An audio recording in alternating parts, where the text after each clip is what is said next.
ఘోరాన్ని కొడుతూ ఉంటే చూసారా గుప్తా గారు, నా కూతురు అంజు ఎలా కొడుతుందో అని ఆరు చాలా సంతోషపడుతూ ఉంటుంది.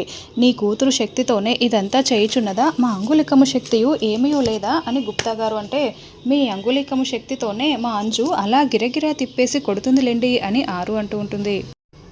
తర్వాత చెంబాని కూడా అలాగే ఆకాశంలోకి ఎగిరేసి గిరగిరా తిప్పేసి కొడుతూ ఉంటుంది. ఆ తర్వాత మళ్ళీ ఘోరాన్ని కొట్టబోతూ ఉంటే, వద్దు వద్దు నేను తట్టుకోలేను, నీకు కావాల్సింది ఇచ్చేస్తాను అని ఘోర అస్థికలను ఇచ్చేస్తాడు. అలా అంజు అస్థికల్ని తీసుకునేటప్పుడే ఉంగరం కింద పడిపోతుంది. ఘోర చెంబ అక్కడి నుండి పరుగులు పెట్టి పారిపోతూ ఉంటారు. వెంటనే గుప్తా గారు అక్కడికి వచ్చి తన ఉంగరాన్ని తీసుకుంటూ ఉంటారు. మా అంగుళికము మాకు వచ్చేసింది బాలిక అని గుప్తా గారు అంటే, మా అస్థికలు కూడా మా చేతికి వచ్చేసాయిలేండి అని ఆరు అంటూ ఉంటుంది. బాబు, పూజ పూర్తయిపోయింది, ఆ అస్థికల్ని వెళ్ళి గంగలో కలపండి అని పూజారి గారు చెప్పడంతో అమర్ ఆ అస్థికలు కుండని పట్టుకొని చాలా బాధపడుతూ ఉంటాడు. ఆరుని గుర్తు చేసుకుంటూ ఉంటే అమర్ కంటే ఎక్కువగా బాగా ఏడుస్తూ ఉంటుంది. ఇక అమర్ నది దగ్గరికి వెళ్ళి కలపబోతూ ఉంటే, ఆగండి డాడ్ అంటూ పిల్లలు అక్కడికి వస్తారు. దాంతో అందరూ అంజు వైపు చాలా షాకింగ్గా చూస్తూ ఉంటారు. డాడ్, మీ చేతిలో ఉన్నది అస్థికలు కాదు డాడ్, అది కేవలం బూడిద మాత్రమే, ఇవిగోండి అమ్మ అస్థికలు అని అంజు ఇస్తూ ఉంటుంది. దాంతో అమర్ బాగి ఏమీ అర్థం కాక షాకింగ్గా చూస్తూ ఉంటే మనోహరి మరింత షాకింగ్గా చూస్తూ ఉంటుంది. అయ్యో ఇదేంటి ఇలా తెచ్చేసింది అని మంగళ టెన్షన్ పడుతూ ఉంటుంది. డాడ్, ఎవరో ఇద్దరు బ్యాడ్ పర్సన్స్ ఇక్కడ బూడిద పెట్టేసి అమ్మ అస్థికల్ని తీసుకువెళ్లారు అని అమ్ము చెప్పడంతో, అవును డాడ్, వాళ్ళని అంజు చాలా బాగా చితగొట్టింది, ఆ ఫైట్ మీరు కూడా చూడాల్సింది, మిస్ అయిపోయారు డాడ్, మేము చూసేశాము అని ఆనంద్ ఆకాష్ చెప్తూ ఉంటారు. ఏంటి పిల్లలు, ఇంత చిన్న పాప అంజు కొట్టడం ఏంటి అని రాథోడ్ షాకింగ్గా అడుగుతూ ఉంటే, ఇందాక అంజు ఆంజనేయ స్వామిలాగా మారిపోయి కొట్టేసింది తెలుసా అని అమ్ము చెప్తూ ఉంటుంది. అంటే అక్కనే అంజులోకి ప్రవేశించి ఇలా చేసి ఉంటుంది అని బాగా అనుకుంటూ ఉంటుంది. అప్పుడు మనోహరి మంగళని పక్కకు లాక్కు వెళ్ళి, ఇదంతా నీ పనే కదా, అందుకే కదా నిన్నటి నుండి నువ్వు చాలా టెన్షన్ పడుతున్నావు, చెప్తావా లేదా అని అరుస్తూ ఉంటే, అబ్బే నాకేం తెలీదు అని మంగళ బుకాయిస్తూ ఉంటుంది.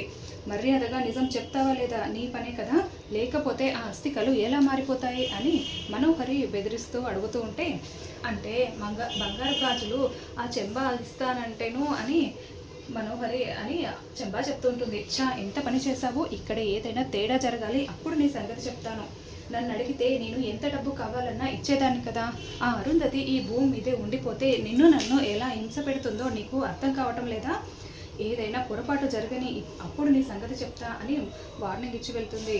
మనోహరి వెళ్ళగానే రామ్మూర్తి అక్కడికి వచ్చి, చి, నీ బుద్ధి మారదా అంటూ మంగళ చెంప పగలగొడతాడు.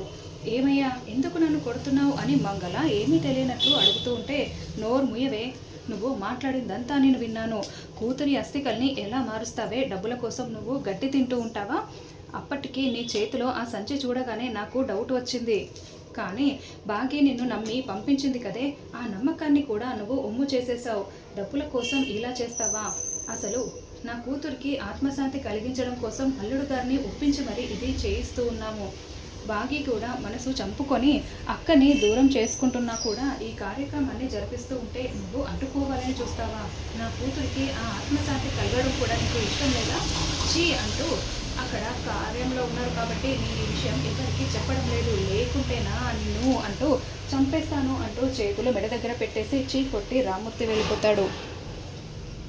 ఏంటి రాథోడ్, అస్థికలు మారిపోవడం ఏంటి అని అమర్ అడగడంతో, అదే సార్, మనం మేడం గారి కార్యం జరిపిస్తూ ఉంటే ఎవరు ఈ పని చేశారో అర్థం కావటం లేదు, సరేనండి అంజు పాపు ఎలాగో తీసుకొచ్చింది కదా, కలిపేయండి సార్ అని రాథోడ్ చెప్తూ ఉంటాడు.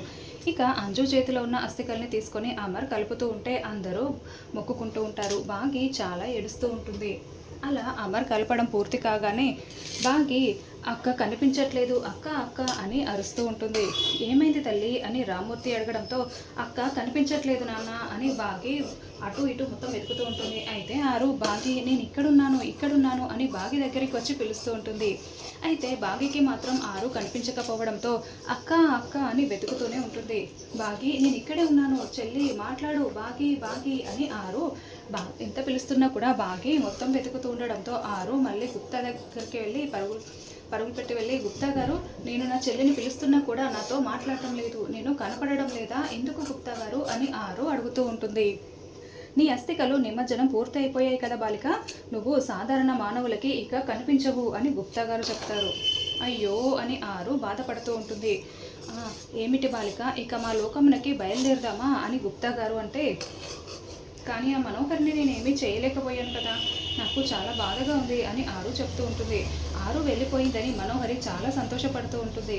చింతించకు బాలిక, నువ్వు ఈ జన్మలో చేయలేనిది మరో జన్మలో మొత్తం తీర్చుకుంటావు. ఆ మనోహరిని ఒక బంతాట ఆడుకుంటావు. కాబట్టి వడ్డీతో సహా మొత్తం ఆ మనోహరికి నువ్వు చెల్లించేస్తావు. నువ్వు గుర్తుపెట్టుకో, బాధపడకు, బయలుదేరదామా అని గుప్తా గారు అంటే, మీరు చెప్తున్నది నిజమా గుప్తా గారు అని ఆరు అంటూ ఉంటుంది. కావాలంటే ఉదాహరణకు నీకు చూపించమంటావా బాలిక అని గుప్తా గారు అంటూ ఉంటారు. చూడు బాలిక, నువ్వు సంతోషంగా ఉండాలని నేను నీకు మాట ఇచ్చి కదా, నువ్వు అంతా సంతోషంగానే ఉంటావులే అని గుప్తా గారు చెప్తుంటారు. నేను సంతోషంగా ఉంటానని చెప్పి నా చెల్లి ఎలా ఏడుస్తుందో చూడండి గుప్తా గారు, నా చెల్లిని బాధ పెడుతున్నారు మీరు అని ఆరు అంటూ ఉంటుంది. ఇక బాగి అక్క అక్క అని కేకలు పెడుతూ ఉండడంతో, అమ్మ తల్లి బాగి ఏడవకమ్మ, అక్క అస్థికలని కలిపేశాం కదా, పైకి వెళ్ళిపోయి ఉంటుంది అని రామ్మూర్తి అంటాడు. అంటే నాకు చివరి చూపు కూడా లేకుండా అక్క నాతో చెప్పకుండా వెళ్ళిపోయిందా నాన్న అని బాగి ఏడుస్తూ ఉంటుంది. నాకు చివరి చూపు కూడా లేకుండా చేసేశారు గుప్తా గారు అని ఆరు మండిపడుతూ ఉంటుంది. అయితే బాగి తల పట్టుకొని ఉన్న ఫలంగా కళ్ళు తిరిగి కింద పడిపోతుంది. అమ్మ బాగి ఏమైందమ్మా, ఏమైంది అని రామ్మూర్తి కేకలు పెడుతూ ఉండడంతో నది దగ్గర ఉన్న అమరు పిల్లలు అందరూ బాగి బాగి అంటూ పరిగెత్తుకుంటూ వస్తారు. ఇక పిల్లలైతే మిస్సమ్మ అని చాలా బాధపడుతూ చూస్తూ ఉంటారు. డాక్టర్ గారు ఒకసారి ఏమైందో చెక్ చేయండి అని రాథోడ్ చెప్పడంతో డాక్టర్ వెంటనే బాగి చేయి పట్టుకొని చూస్తూ ఉంటాడు. గుప్తా గారు, నా చెల్లికి ఏమైంది చెప్పండి గుప్తా గారు, చెప్పండి అని ఆరు బాధపడుతూ ఉంటుంది. నీ చెల్లి తల్లి కాబోతోంది బాలిక అని గుప్తా గారు చెప్తారు. ఇక అప్పుడే డాక్టర్ చెక్ చేసి, కంగ్రాచులేషన్స్ అమరేంద్ర గారు, మీరు తండ్రి కాబోతున్నారు అని బాగి చేయి పరిశీలించి చెప్పడంతో అమర్ చాలా షాకింగ్గా వింటూ ఉంటే మనోహరి మరింత షాకింగ్గా వింటూ ఉంటుంది. అమర్ కాసేపటికి తేరుకొని చాలా సంతోషపడుతూ ఉంటే పిల్లలు రామ్మూర్తి మరింతగా సంతోషపడుతూ ఉంటారు. రాథోడ్ వెళ్ళి వాటర్ తీసుకురా అని అమర్ బాగీని గట్టిగా హక్ చేసుకొని తలపై ముద్దు పెట్టుకుంటూ చెప్తూ ఉంటాడు. రాథోడ్ వాటర్ బాటిల్ ఇవ్వగానే అమర్ కొన్ని నీళ్లు బాగి మొహాన చిలకరిస్తూ ఉంటాడు. అప్పుడే బాగి మెల్లగా కళ్ళు తెరుస్తూ ఉంటుంది. బాగి ఇదిగో వాటర్ తాగు అని అమర్ ప్రేమగా తాగిస్తూ ఉంటాడు. ముఖంపై పడిన వాటర్ని కూడా అమర్ తన కండువాతో తుడుస్తూ ఉంటాడు.